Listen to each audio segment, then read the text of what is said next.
Good morning. Welcome to another full day of eating. How's everybody doing with the clean eating challenge? Um, I feel like I got off to a bit of a rocky start, but I feel like things are going better now. So, anyway, um, there was something I wanted to talk about this morning. I thought this was kind of funny. So, I used to have a cake decorating channel where I showed how to bake and decorate cakes. And the funny thing is that I would have people on there who would be like, oh, this is still the pot roast fat I'm working on. Anyway, there'd be people on there who would be like, well, I made this recipe and it didn't turn out. And I would say, okay, well, what did you do? Walk me through what you did. And here, this happened often. People would be like, oh, well, it looked like too much sugar to me, so I cut the sugar in half. And I'm like, ha ha ha. Okay, so baking is science. You cannot just change the ingredients and expect it to turn out the same way. So, especially the sugar aspect. And yes, absolutely, it was a lot of sugar. But that was what the recipe called for. In order to change the sugar amount, you would have to change everything else in the recipe for it to still work the same. So, I thought that was so tying this into what I wanted to say this morning. I've seen people who will start this diet and they will say that it's not working for them. I can think of an example in particular. Someone was trying the diet out and they're like, oh, well, it doesn't work for me. And when I'm trying to ask them, like, well, what kind of foods are you eating? They're like, well, I would eat an apple and a bagel here and there if I wanted a bagel, and I would have um, rice because I like rice. And if I really wanted to have some bread, I would have it. And I'm sitting there thinking, like, so that actually isn't the diet.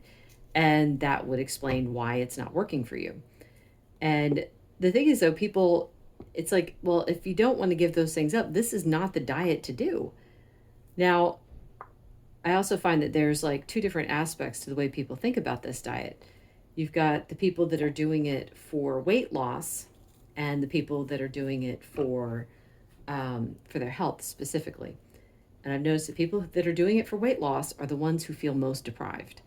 They will complain that they can't have this food or that food, and they're the most likely to give up because they don't like the restrictions. They don't want to be restricted. And I actually know exactly what this feels like because I remember back when I was doing Weight Watchers. Oh my word, it was when I had restarted it and I got upset over the number of points I was allowed to have. And I'm like, you know, I was mad because I was hungry all the time. And I'm like, well, they don't know me. How can they be telling me that I can only have this number of points in a day? Don't they know how hungry I am? Which is just silly because I'm talking to the computer. It's the computer who's doing the calculations. Gonna go get my coffee. Got mint chocolate chip, got a pat of butter. I forgot to add salt. Now it has salt and scoop collagen. Isn't that cute? Meat Mama. I love it. This is from my friends over at the Kilby Life. You guys should definitely check them out. So anyway, I was thinking, though, I realized as I'm talking this through that I actually felt more deprived, more restricted on Weight Watchers than I do on this diet. Because on Weight Watchers, I couldn't eat enough food to keep me full. So, and I mean, I know everyone's like, well, you can have all these vegetables and et cetera, et cetera. I was eating the fruits and vegetables and I was still starving. They were never satisfying enough. So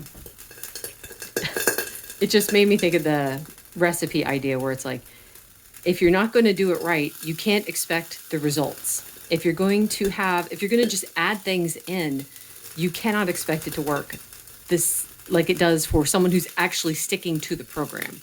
So, yeah, that's all I have to say about that. I'm going to cut it off here. I've got, so that's the fat. I've got my steak. Here's some more fat I'm going to throw in the pan. More fat, some butter, and some scrambled eggs. And yeah, that's going to be it for breakfast. I will talk to you guys later. Lunch is this lemon chicken that I made the other day, and then I just made a quick Alfredo sauce, and I threw some tomatoes in there. And then, of course, my cup of coffee. This was butter crunch flavor, tablespoon of butter, scoop of collagen, a few dashes of salt. Just so everyone knows too, it's like still doing the clean eating challenge. So the Parmesan cheese that I added to make Alfredo sauce is from the block. So I shredded it myself. I am just not feeling like dinner. So just so I'm not hungry while we're out because we're on the road, I'm having some fresh mozzarella. Look how tiny it is. It's so cute. And I'm also having some coffee. This is blueberry crumble from Wawa, and I put light cream in it and some salt. Bunch of chow hounds in the kitchen. We just got back from visiting my husband's parents, and I am not hungry enough for a meal. And besides, it's too late. It's almost 9 o'clock, so I'm going with something safe. Make me some hard-boiled eggs, woman. Just gonna have some cheese, and that's it for tonight. Good morning. I was thinking about last night. I was going to tell you guys why I only had a little bit of cheese for dinner. And it's because I had a stomach ache. Let me see. It was after lunch. I think I just had too much heavy cream. And I've been noticing lately. Now, I have to do a test and see. But I think heavy cream is giving me a stomach ache when I have it.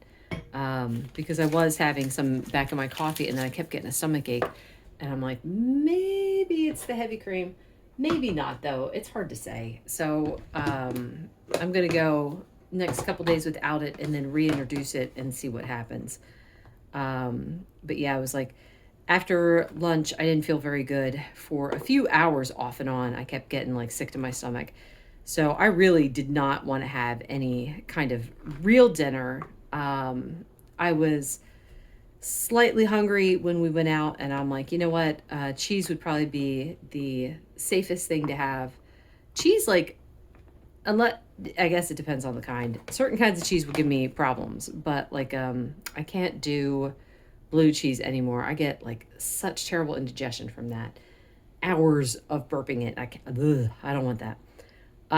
And it's funny too, because like it's not just the indigestion. People are like, oh well, everyone gets indigestion, where you burp after you eat and stuff like that. I'm like, yeah, but when I do it, certain things, it also makes me feel bad.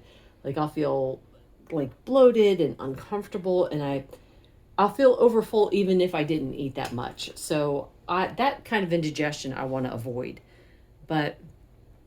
Most cheeses I'm fine with.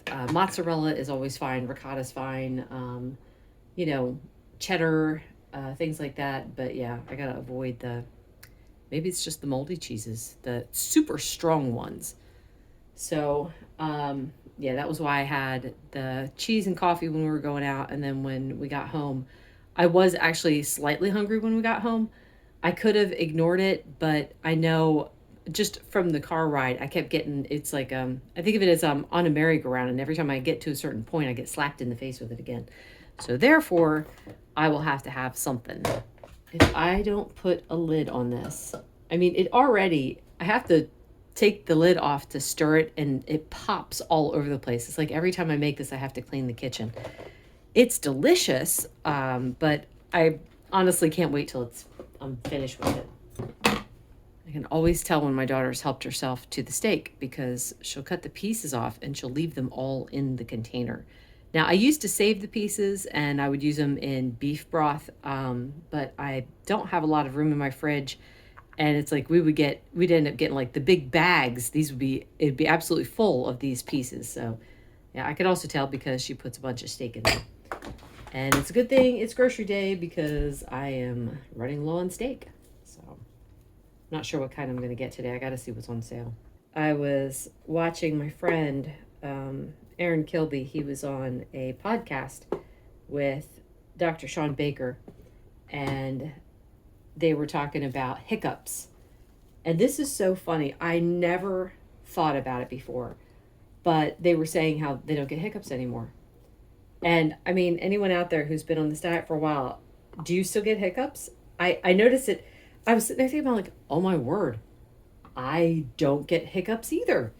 Now, my kids used to laugh at me because I would get like if I was laying down, and I would get like a cross between a hiccup and I don't even know what it was. It sounded so funny though. I go like that.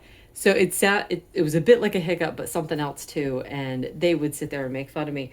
I mean, I didn't care. It was very funny. Let's see. I think I'm gonna add a little more steak, but I rarely get that anymore either. Trying to think of when the last time it was I had it, like what I had eaten that caused it. I don't remember. Anyway, I thought that was interesting. I think that's all I'm going to talk about this morning. I always kind of feel like 2 days worth of food makes for a long video, so I'm going to just tell you now. You guys know it's the same thing every day. I'm going to go get my coffee. I don't know what flavor I'm getting yet. Probably mint chocolate chip, and then steak, butter, and then I've got my cheesy scrambled eggs over there, and then of course the fat. So I will see you guys at lunchtime. It's my husband's breakfast. He toasted the biscuits in the oven, and I was asking if he's gonna put an egg on them, and he said no. He's gonna do butter and jelly. So, but at least he's getting some good fat in there and some protein because they're made with eggs and cheese. Lunch is deviled eggs and a biscuit. My husband having one for breakfast made me really want one. It's a keto biscuit, and I will put a link in the description. And then also a cup of coffee. It's called Simply Sinful. It's like chocolate and nuts and caramel. No sweetener. It's got a scoop of collagen, tablespoon of heavy cream, and a couple dashes of salt. Dinner is a scrambled egg with some fresh mozzarella and a bit of sour cream and plenty of butter. And then I'm also having some decaf chocolate coffee, a couple dashes of salt, scoop of collagen, tablespoon of butter, and I added some heavy cream to this one. So just to end out the day, I'm actually recording this the next day because it was a weird day. It wasn't the heavy cream that was making me sick to my stomach, because I had a stomach ache after lunch, and yeah, I didn't have any heavy cream. So who knows what the problem was. I'm thinking it's possible that it was hormonal. So I don't know if any other women out there experience this. I never had this until I started, I guess I'm in perimenopause, whatever it is. But I will get a stomach ache just out of the blue from things I've had 3 days prior, and they didn't give me any problems. And then suddenly, as I'm getting closer to my cycle, I'll suddenly just get sick to my stomach. So last night, I didn't feel like having dinner at the normal time. And I will get hungry around 4 or 5 o'clock. I'll be really ready to eat. And the past 2 nights in a row, I haven't been ready to eat.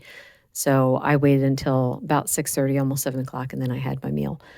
And thankfully, I didn't get a stomach ache from any of that. And you guys saw, I had the heavy cream. So I don't know. The reason I think my cycle is coming too is because you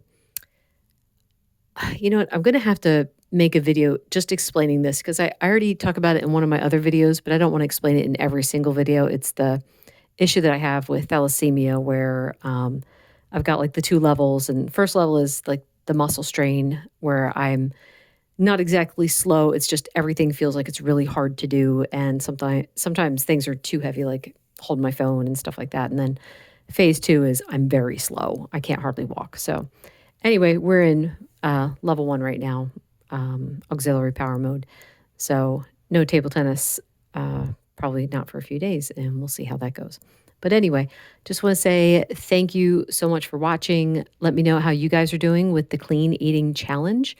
I will probably keep doing 2 days at a time until the month is over, and then that'll be it.